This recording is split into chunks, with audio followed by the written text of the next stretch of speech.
Welcome to The Birth Breakdown, a minisode series from Her Birth, Her Story. These short episodes are here to open conversations around pregnancy, birth, and postpartum. Things I believe that every woman deserves to look into, to question, and just to feel empowered by. This isn't about telling you what to do, what's right, or what's wrong. It's about giving you space to think, to learn, and to ask questions, to just trust yourself a little bit more as you prepare for your birth. So let's break it down.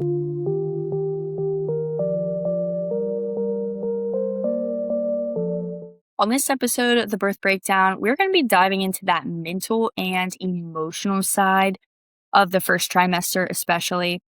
No one prepares you for truly how mentally exhausting the first trimester can be. If you are someone who has experienced a miscarriage, there's often a lot of fear after infertility, fear after miscarriage, waiting until that first ultrasound and just feeling very disconnected. And you're just wondering, is everything okay? Are these symptoms normal? And you're obviously not really looking pregnant. You're just looking a little fluffy or just feeling very bloated.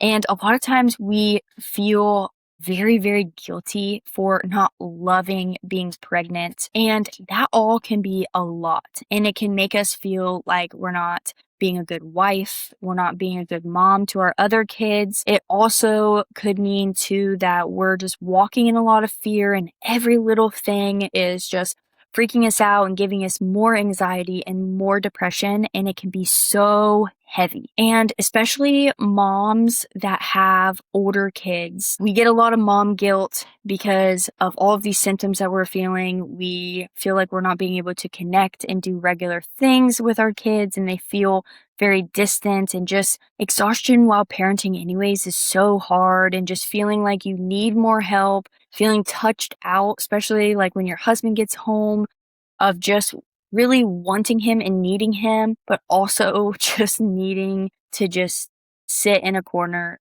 and chill out. You need not to talk to anybody.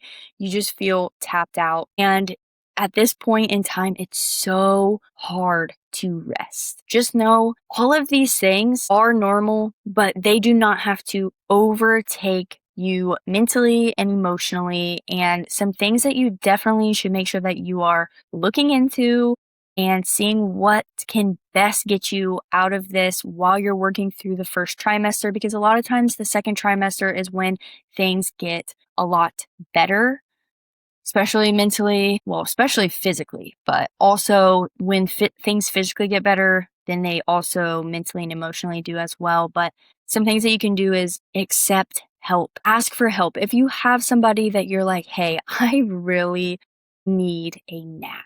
Even if I just get to sleep for 1 hour, can you come over and hang out with the kids? Or can I bring the kids to you for a little bit? Or could you take the kids to the park for 30 minutes so that I can just sleep? Do it. Lower your expectations. I can tell you right now that your kids do not need you to be planning some wild, crazy, awesome homeschooling experiences with experiments, and that you need to be doing what Susie Q's doing on Instagram that's so fun and engaging and vibrant. Listen, the season of life that you're in, you're literally growing a whole human. Sit down and talk to your kids and just explain to them kind of what's going on. This is a great, depending on their ages, this is a great opportunity to educate your kids a little bit on what pregnancy is like and the things that are happening in your body and why you're experiencing some of these symptoms. And a lot of times, especially older kids, understand when you explain things a little bit. And just lower your expectations. You don't have to be super mom where you're still doing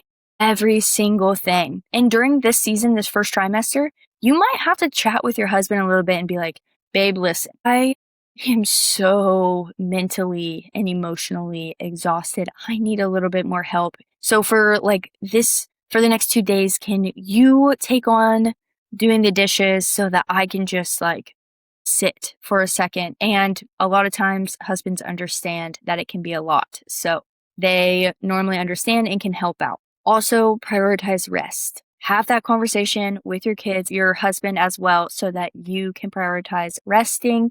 And resting doesn't always mean sleeping. Sometimes it just means hey, we need to chill out a second or not be running all the time. Or if you're a family that likes to go to the park all the time, like it might be taking a break from instead of going to the park 3 days a week, you go twice a week. Just prioritize that rest. And this is the most important thing that I can say. Stay connected with your supportive people, whether that's family, friends, whoever that may be. Stay connected with them. Do not isolate yourself, even if it's just like you want to send them just a quick update of like, hey, I'm not doing so hot mentally today. I'm really struggling. If you could pray for me, that'd be so helpful.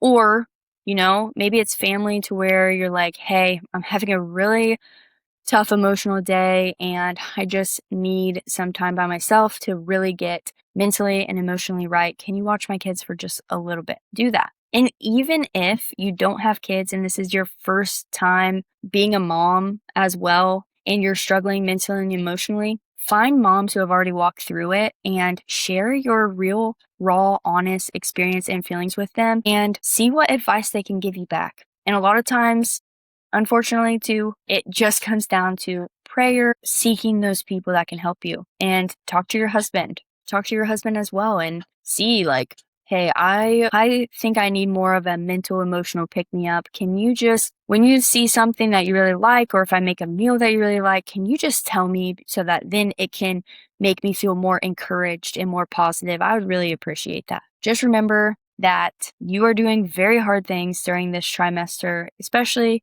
pregnancy can be a lot, and especially when we're in this waiting game of just not knowing, and especially if we've already overcome some hard things like infertility and miscarriage, it can constantly just be hanging in the back of our mind. And I just want to encourage you that you're doing hard things. You are doing amazing. You are already such an amazing mom. Just continue to love on your baby, continue to take care of yourself, and just know that your mental and emotional being is so important. So make sure that you are taking that very serious as well. If this episode sparked curiosity, affirmed something you've been feeling, or just gave you a whole new perspective, I'd love for you to share it with another mom or mom-to-be who might need it. Make sure you're following Her Birth, Her Story, and if you feel called, leaving a review is one of the best ways to support this space.